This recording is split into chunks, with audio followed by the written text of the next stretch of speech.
Viewers, welcome to TV Metro Mail. You are watching Chit Chat. In our summer edition, we are focusing on youth, our young adults. We like to read their mind. We like to know what they are thinking on different issues. We like to see how they look at this world, the world we live in. We like to know their dreams, their fear, their concerns, their challenges. I'm very pleased to have my today's guest. My today's guest is Farhan Zidane. Farhan, welcome to TV Metro Mail. Yeah, thank you for having me. So, you know the purpose of our, chat? Yeah, I have an idea, yeah. Okay, this is very informal chat. As I said, that we like to know your concerns, your thoughts, your dream, your fear, how your overview of the world on different issues. So, let me start with you are Farhan Zidane, right? Yeah. So this Zidane, does your name has any story, or it has just who named you? So I was born in '98 during the FIFA World Cup of the time, and France was very dominant during that World Cup. And my uncles, my maternal uncles, they really liked France. Okay. So that's why they were obsessed with the captain at the time, Zidane. Okay. So they gave me that name as initially as a daknam, but it ended up like becoming part of my actual name. So okay. that's the story of that name. Even though I don't really play soccer that much. Okay. But that's just where my name comes from. So I have graduated from the University of Waterloo. I'm currently 24 years old.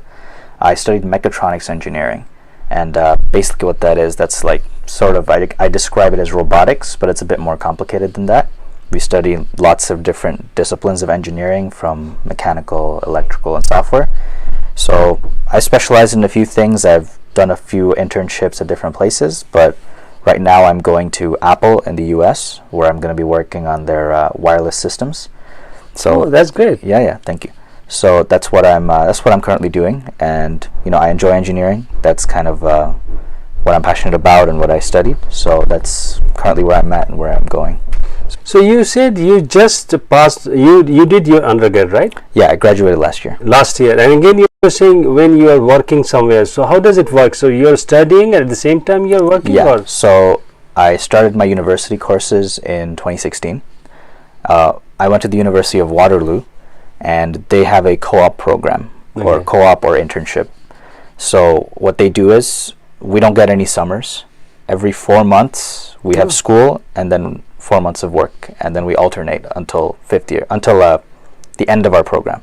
So it's a 5-year program, but we do 4 years of courses. So whatever you are working, so that is also being assessed by your university, or how yes. So our employers have a grading scheme, so they can give us a rating from different levels. So it's still part of our education. We need it. We need to do it to graduate. But the benefit is that by the time we graduate, we already have 2 years of work experience. Oh, that's great. Yeah, that's great, in fact. So, and who organized? I mean, how do you get those work? I mean, the university organized those? Yeah, or so it's all planned by the university. It's a very well established program in Waterloo. They have their own internal system. Employers have some jobs only for Waterloo students. Okay. So there's a whole board and postings within the university system, and we all apply within the university. Okay. So I am really enjoying talking to you. So whatever we are discussing, this is very informal fashion. We have, as I told you, that we have a set of questions which we are asking many other young adults like you from different diverse background. So let me move to those specific questions. So for example, but before again moving to that those questions, you are Bangladeshi Canadian, right? Yeah, I'm Bangladeshi. So you were born in Bangladesh, and then I was born in Bangladesh. Until I was 6, I stayed there. Yeah. We spent some time in Scotland, in the UK, because my mother was doing a PhD there. And then we moved here around 2011, 2012. Okay. So that's when I started in Canada. Okay. So you are Bangladeshi Canadian. When you hear the word Bangladesh, what comes to your mind? I know that your childhood you were in Bangladesh. How does it work? So you are Canadian. You are very much part of Canada. Yeah. You studied here. You've grown up here. But you were born in Bangladesh. So what comes to your mind? So I still share a lot of that cultural and national identity. Obviously, I've spent the vast majority of my time outside Bangladesh now. Yeah. I grew up outside Bangladesh, so I would still say that I am still somewhat foreign, but a lot of my identity and my cultural practices, how I interact with people of my own culture, Yeah. and some of the values I hold are more aligned with people back home in Bangladesh rather than here in Canada. So that's how I sort of integrate the mentality in. Okay. So you are a Bangladeshi Canadian. So you're part of you from Bangladesh, part of you from even Scotland, Yeah. England, and now you are Canada, and you're working. Now you are going to, for your work in USA. Yeah. So you are quite a bit global citizen, right? Yeah, exactly. Yeah. So let me start with the formal part of our show. That if I ask you to explain yourself in 3 words, 4 words, in very brief, so how do you like to explain yourself? Yeah. So if I had to choose 3 words that sort of encapsulate me, I would probably choose thoughtful and deliberate, but also whimsical. So thoughtful because I tend to think. Sometimes I overthink, but that's just how I am. I like thinking things through and making sure I go through all my options before I take any decision. Okay. Deliberate because part of the thoughtfulness is that I'm very consciously make all my decisions. I'm very aware of what I'm doing, and I like to follow things through. And whimsical can somewhat seem contradictory, but the whole point of being whimsical is that I still enjoy the lighter parts of life. I still very much I like to live in the moment and enjoy what's around me and not overthink about the future. Rather focus what's on the here and now. So when you are saying that homesickle, right? Yeah. Is it all people like at your age they are homesickle, or it's only you? I think there's probably some biological part of it, right? Young people where we tend to be a bit at more this age, a bit impulsive. I've always thought of myself as more mature within my cohorts and my peers. I lean into it. Obviously there's negative sides of being whimsical, but there's also positive sides. You tend to enjoy things a bit more and not be as stressed all the time. I hope to carry that forward with me into a more adult or senior life, so that I don't get overburdened with life. Okay, great. Farhan, you are saying that you have done your undergrad. Yeah. By the time you passed out, you also have 2 years work experience, you said. And now you're getting into work, you are working for Apple, right? Yeah. Great, and you're moving to USA? Yeah. Okay. So, you see, you studied, you worked, and now you're going for, in a greater environment where you will be working for the giant, the Apple. So, whatever you are doing, we all are doing something, Yeah. So, but what happened often, you said homesickle, that's why I'm again saying, so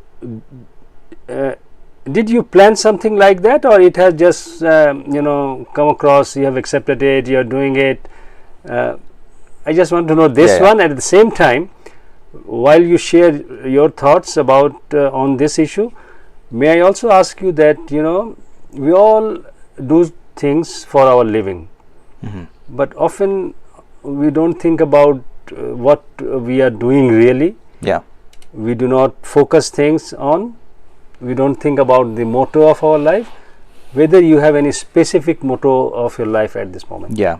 So sort of one of the main principles I go day to day, and this applies to everything, whether it's school, job, relationships, life, everything, is to very much live in the present, plan for the future, but live in the present.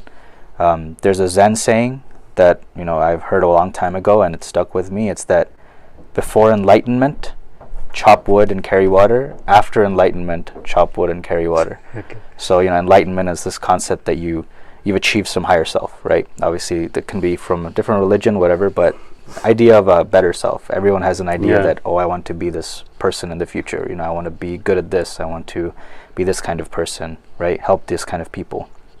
But how do we do that? My motto is that whatever I have in front of me, anything I can do now, I should do it, and I'm already on the path to being that best version of myself. Okay. It's not something out in the future, like I have to go find it and then I'm going to be a good person. No, it's anything in front of me now, you know. It might be cleaning my room, it might be helping someone I see right now, or, you know, I'm out with my friends, I'll pay for the meal, you know, different things like that. I have all the tools now to be the very best version of myself at every moment. So that's the mentality I take in, you know. Before I've achieved greatness, I will do the same things that I'm going to do after I achieve greatness. Nothing should change, and if something changes, you're probably doing something wrong, right? So I've applied that in school, I've applied that in work. In the context of the work setting, sort of what you asked, Waterloo is a very competitive place. The best students from everywhere go to Waterloo. Yeah. So in my high school, I was the top student. I got the Governor General's Award, which is basically the highest grades in the 12th grade for the high school. Great. So, but the thing is that, even though that was a great experience for me, I really enjoyed that final year of school because I got some good achievements. It's like more than half the people in my class in Waterloo also got the same award. Okay. So it's like it's even playing field again, right? Okay. So if at some point you have to realize that, you know, it's good to have these concrete material things. It's nice to have them, and in the moment it feels good. But you should always keep those good habits. Doesn't matter what achievements you have, always keep the good habits. So Waterloo is very competitive, as I said. Part of our metrics to measure how well a class or a program is doing in Waterloo is like how many people are going to the big companies like Microsoft, Apple, Google from engineering. And every semester they tell us, okay, this percentage of the class went to the US and got an internship at this big company, right? And you know, part of that is also negative. It's a lot of pressure. But what it ends up doing is it creates this work culture where everyone's competing to try and go to the best places. It's very fast-paced, very intense. And taking greater responsibility. Taking greater responsibility. So sometimes it can be difficult. There were times where I didn't get the best positions when I was applying. For example, a lot of my peers went to the US already for internships. They've already been to California. They've already been to Silicon Valley. They've done these good jobs already. But I never took it too much to heart. Because I didn't get any internships in the U.S. Okay. But now I have the full-time position in the U.S. Yeah, So it's fine. It worked out. Yeah. But what I did is that I didn't think too much about it. I didn't question myself, or I didn't keep in mind that I was dealt a lesser hand. Whatever I got, I said, okay, well, even if I went to like Apple or Microsoft, let me work the exact same way that I would as if I was at the big company. At this small company, I'll do the same thing. When are you starting your new work? I'm starting in August, so I've already signed everything. So what specific role you would be playing there, or what kind of activities? So this is specifically about wireless systems. So like for iPhones, Apple Watch, iPad, working on the wireless chips. So for Wi-Fi, Bluetooth, those chips inside the phone, working on those. Yeah. Okay, so there must be the big team. You will be part of that, or it's a decent big team, yeah. So I have some friends working there as well. Okay. But yeah, it'll be a big team. Okay. Very new. Okay, great. You must be very excited about that. Yeah, I'm excited. But at the same time, like I said, my approach will be the same. Okay. I'm not going to change anything. I was working hard at my old job. I'm going to keep working hard at this job. So it's a new place, but I'm still the same person. Yeah. Okay, great. You know, this is interesting that you are looking at things in a different way, that, you know, wherever you work, the person is the same. So whatever I am doing here, with that compassionately I'm working here, so I will try to contribute there as the same way. Yeah, that's a good thing. So you said that achievement, I mean, you like to achieve certain things like any others. So whenever we want to achieve something, we all like to achieve as we plan or as we desire. So, but often we complain that, you know, I could have done this, or I could have achieved this if I have this much of resources, or if there were something else, I could have done this. So right at the moment in your life, if I give you an environment or option or choice, that resource is not an issue, money is not an issue, so what would you do with your life right now? Yeah, so it's an interesting question. What I would do, obviously part of the reason I'm going to a company like Apple is that I want to make sure I make enough money and have enough to take care of my family and raise a future family. Those are important things to me. But if none of that were an issue, I would still basically be doing the same thing. That's my answer. Nothing should change fundamentally. The position could change. Maybe I wouldn't be working at Apple. Maybe I'd be working at a smaller company where I have perhaps more control design choices, right? I'm Apple. I'm going to start as a more junior position. But if money and things are not a factor, I could always go maybe start my own company, work at a smaller company. But I would still want to do the same thing. That's the focus. I would still want to work on similar things. I want to do well at those things and make sure I produce something good. But if money's there, then it's not a factor of am I at this job or this job. It's just about am I doing good work. So you are 24 years old, right? Yeah. So how do you think that life has treated you quite well? I would say it's treated me well. Yeah, I mean, there's been challenges, but I think overall, I can't complain. Okay, so I'd like, because I asked this question because I wanted to know whether, despite all whatever experience you have come across, whether you have any fear or any concern. I would say the greatest fear and concern is not really about myself. It's more about people I care about. It's like how are my parents, how are my friends, how is my sister, things like that. And making sure they're okay, because if something happens with them and I have to maybe divert my attention, then that's sort of the concern there. But as long as they're okay and I have something that I'm doing well enough, I'm not too worried. But apart from that, no real concerns about myself really. As I said, I kind of just take whatever comes. But as I said that, looking at your experience, your work experience, you lived in different part of the world. I said that you are a global citizen. Yeah. So in a global perspective, do you see any fear or any challenge or any concern? It's not about personal issues. Okay. The world we live in. I'm aware of the bridge between Bangladesh and the West, and I can sort of instill that into my kids so that they're better prepared for whatever they're dealing with in school or in friendships and things like that. Okay. As you said that you are preparing yourself for your future family, future generation. So we live in a community, we live in a society, we live in a country, we are a global citizen. Mm-hmm. So whatever is happening around us, or whatever is the way things are being done or treated in different part of the world, including our community or in our country, do you think sometime certain political or social policies or actions pulling you back from moving forward? In Canada, I can't say that there's ever been a case where something was blocked off for me due to a policy.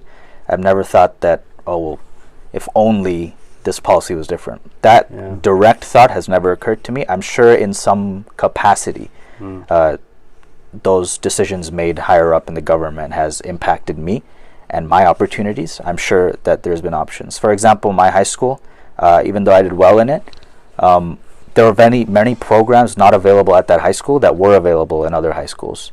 For example, other high schools in different parts of Toronto, where I am now, they've had specialized programs. They had programs in like robotics competitions. They've had engineering teams in high school, like grade 9 to 12. They had these opportunities. So when I went into university, I saw that half of my peers have already started doing these things, and I had to learn it from scratch.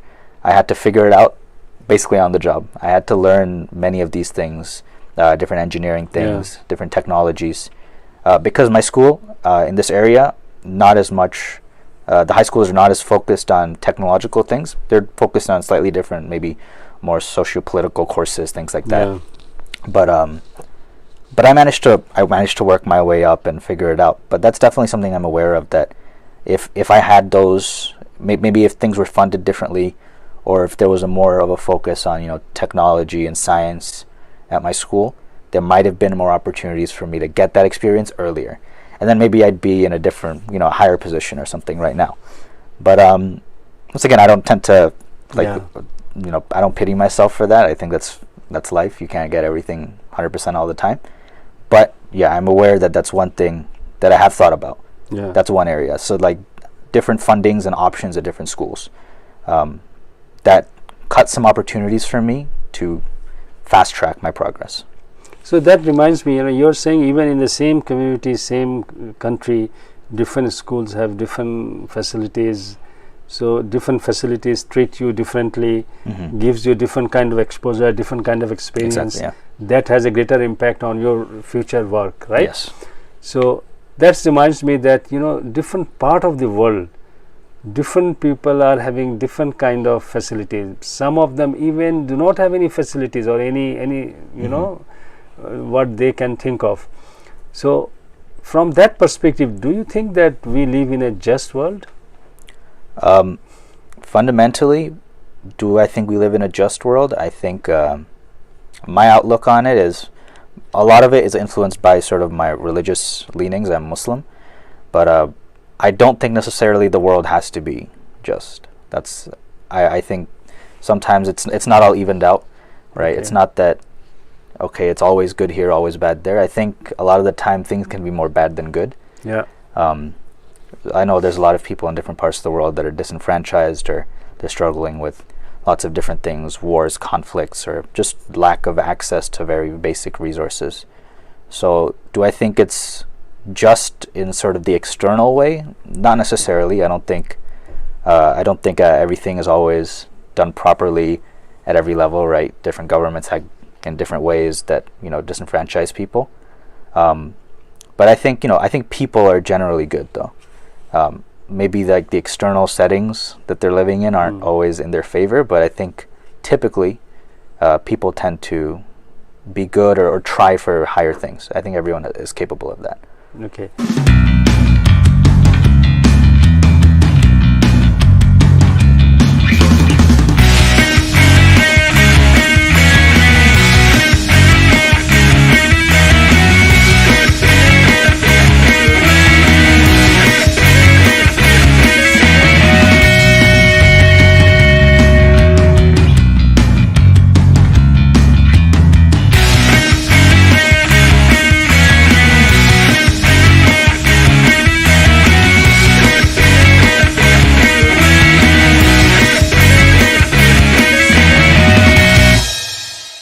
Seems like you are a real global citizen.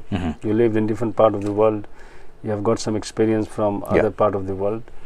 So if I just ask you one thing, that if I give you again an option or chance or opportunity that you are asked to give a gift to everyone in this world, but this has to be the same gift. So what that gift could be? Right.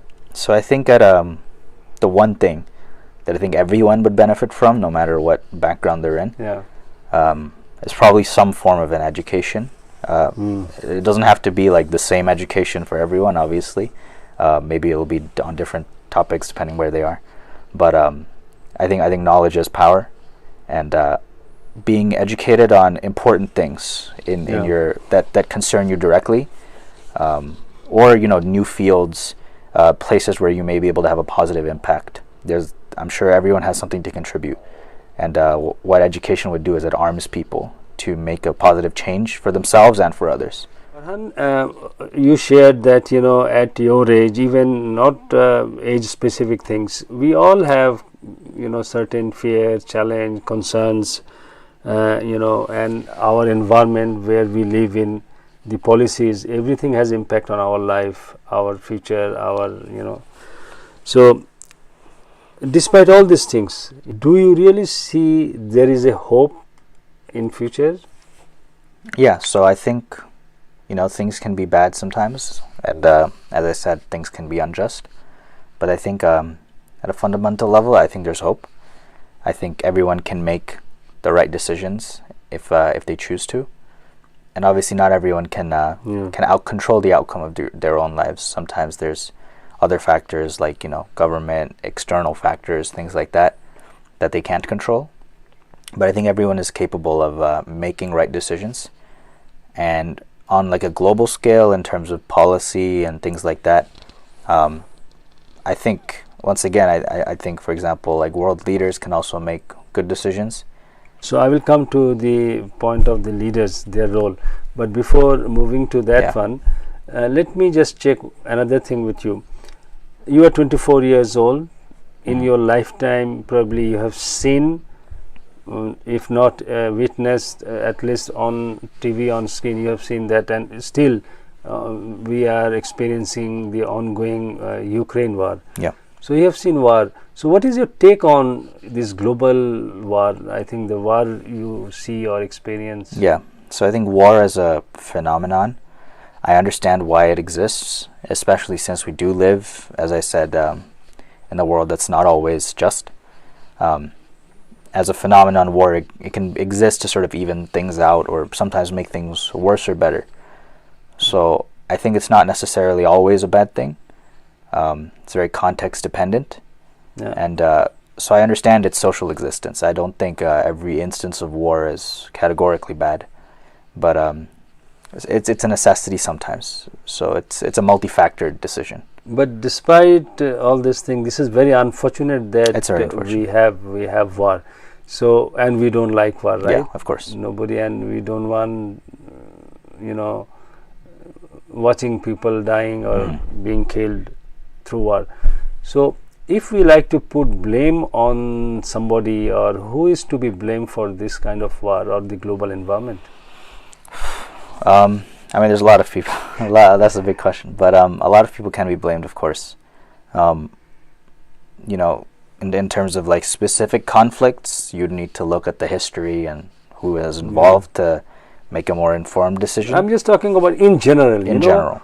Sometimes I don't understand, even in, technologically we have developed so much, in every aspect, but still we have war. I don't understand this. Well, I think I've heard that question, but I think I understand why. It's that, sure, like medicine's gotten better, technology's gotten better, but I don't think that's all there is.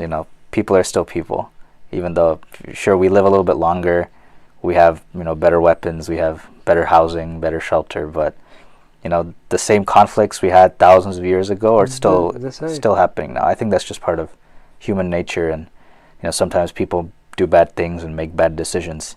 I don't think just because we have technology, magically problems go away.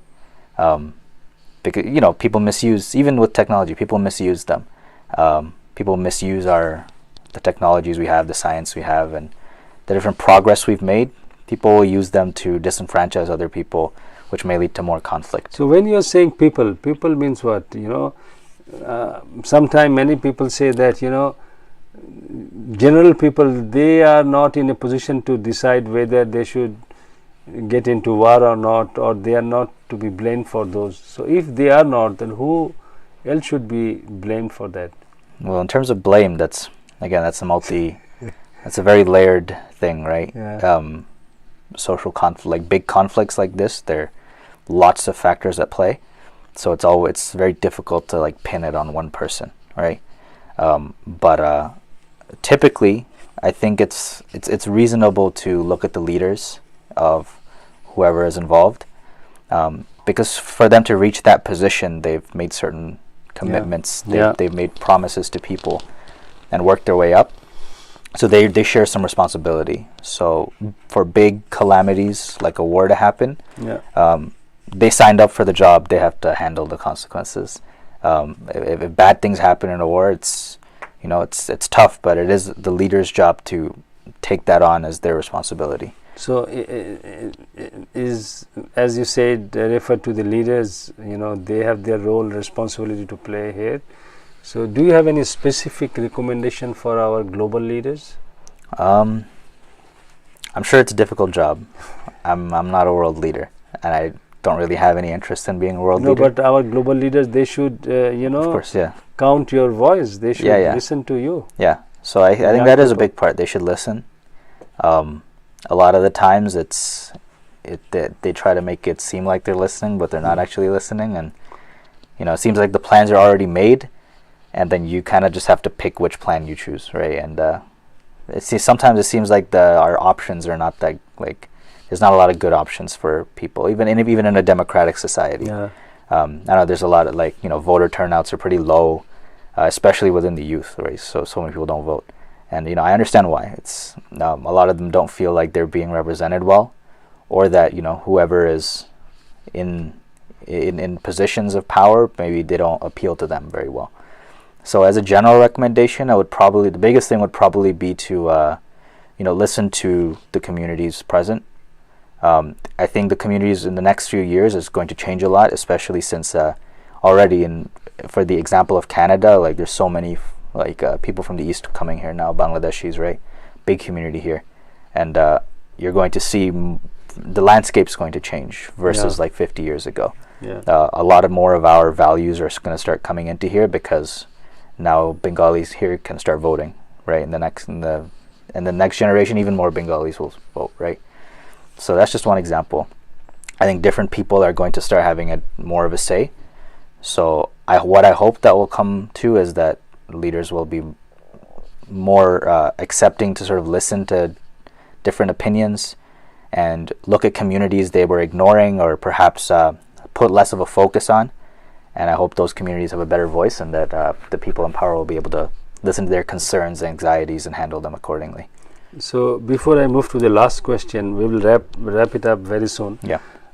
Let me just check, because since you are talking about the voice of young people, some people or many people say that we always say our young people or the youth, they are the future of our nation or future of the world.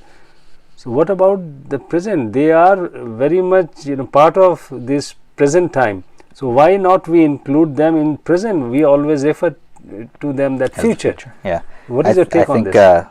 I think that's one thing. It seems a bit contradictory, right? Yeah. So on the level of like social change and political change, experience is valuable, right? The older you are, the more experience you get. So I understand why perhaps older people view sort of younger people that, okay, you have to wait until you make a big decision. I understand that, but I still I think there should be somewhat of a balance. Of course, we should have some level of say in our day-to-day, what influences us. So as I gave the example of I didn't have as many technology-based courses in my school. Yeah. If that's something I feel like is shortcoming, and I express that to whoever I can talk to help me with that program, I think there should be some route to change available for all of us. Of course, it should be filtered through wisdom. That's the one thing the older generation has more than us, right? We may be more intelligent, we may be younger, we can think faster, whatever, yeah. But we don't have experience, we don't have wisdom. So I think there's a balance to play that I think there should be more systems for us to make change, but it shouldn't be like an overhaul. We shouldn't just throw everything away. The older generation has things that we should still value and learn from. And you should also be very much, part of the society, part of the community. You should be engaged in the process. Yes, of course. Okay. Farhan, thank you very much. We'll wrap it up very soon. So the last question, but not the least. So do you think that the young people, you have shared your thoughts, your views, your worldview on different issues. Do you think the young people everywhere across the world, they share the same or they speak the same language? So I think fundamentally we're all people and we can talk to each other, and if we sit and talk, we can always understand each other. Maybe not the first time, maybe the second time, but I think context matters. Where in the world socially, economically a person is coming from greatly impacts how they think and what they value. So obviously me being raised in Canada, being in a good university, living a good life, there are many things I have the luxury to think about, right? Because I'm not every day, my focus isn't on am I getting a full belly at the end of the day. My focus is on, okay, what's the social changes, what's important for people my age, what's important for my family, my community. Yeah. These are sort of meta thoughts, right? Yeah. Very meta, like wide scope. But somebody coming from a less fortunate place, they may be more thinking about income, opportunities, things like that, things that I've never had to be concerned with. not have to have anxiety with. So I understand why there may be differences. So maybe on initial meeting, our values may be slightly different. What we prioritize might be different. Even if they're young, our mind is in two different places. But I think, we have the ability to speak and understand each other, and if we have a good grasp of our languages, everyone can translate our thoughts to each other. It'll just take some time, maybe 1-2 conversations.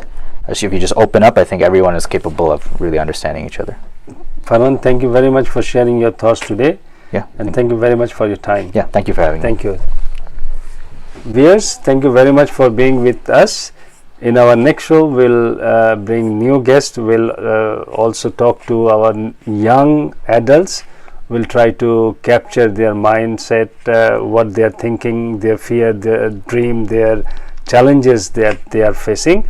Until then, please take care and stay well. Thank you.